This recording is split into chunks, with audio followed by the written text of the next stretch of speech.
I start from the premise that Europe underdeveloped Africa and left the Caribbean underdeveloped.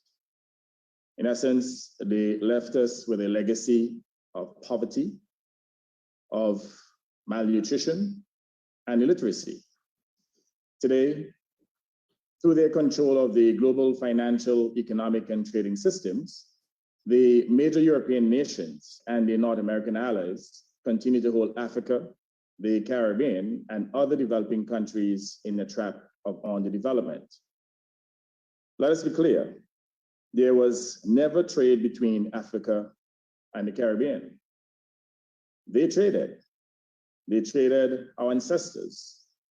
Colleagues, previous generations of our people could do little to alter the situation, although through their many rebellions in the Caribbean and battles of resistance in Africa, they struggled valiantly, paying with their lives.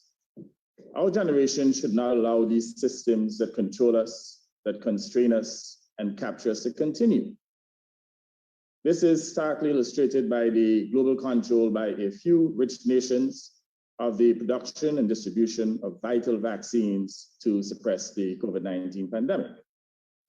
Whereas 70% of the European Union and almost 60% of North Americans are fully vaccinated, only 3% of Africans can say the same.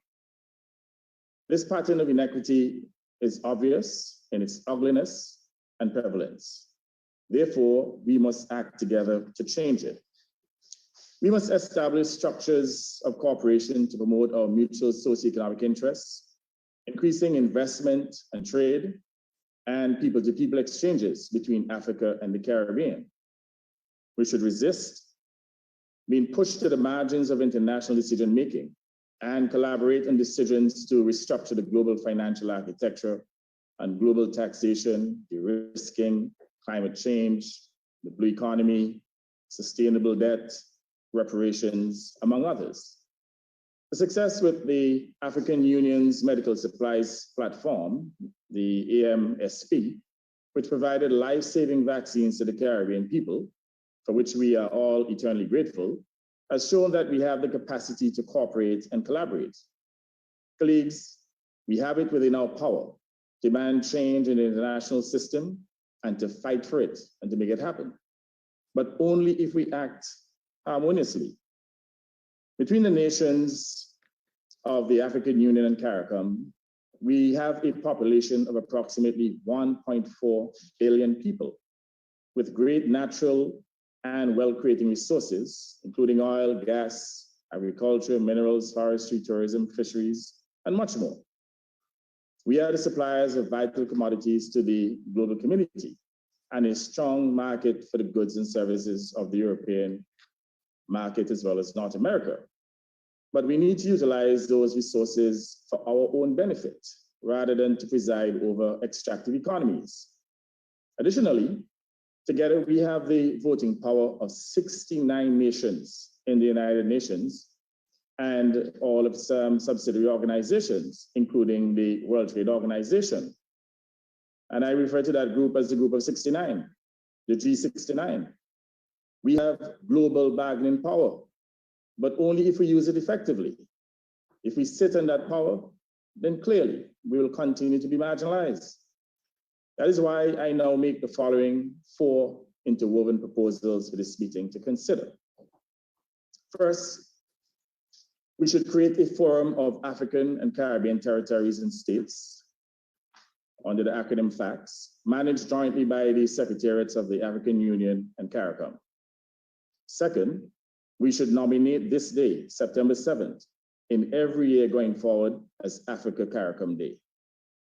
Third, every year hereafter, we should repeat this Africa-CARICOM Summit on this day, September 7th, to analyze the global situation and our place within it, and also to discuss initiatives and programs, and to authorize joint actions. Fourth, we should charge the Secretariats of the African Union and CARICOM to present to us within the next 6 months for approval at our meeting next year, the founding charter and a memorandum of operation of our forum, including proposals to overcome existing obstacles to trade and investment. Consideration should be given to a multilateral aid services agreement and an investment protection, as well as a double taxation agreement between African and CARICOM countries. And all visa requirements that pertain today should be abolished. Africans and Caribbeans should be allowed to move freely.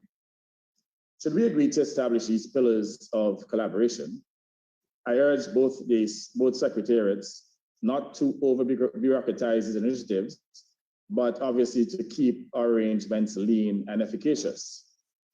Colleagues, let us now create the pathways of accord between Africa and the Caribbean, an accord worthy of our historic contemporary struggles to overcome the legacy of racism, colonialism, exploitation, and discrimination. We are the branches of a single tree created from the same roots. And as Caribbeans, we look forward to that welcomed return as repatriated Africans. Let us, as that one tree, reach to the skies together, strong, resilient, and unshakable. Colleagues, we can do it. Let us all commit ourselves to this task. I thank you.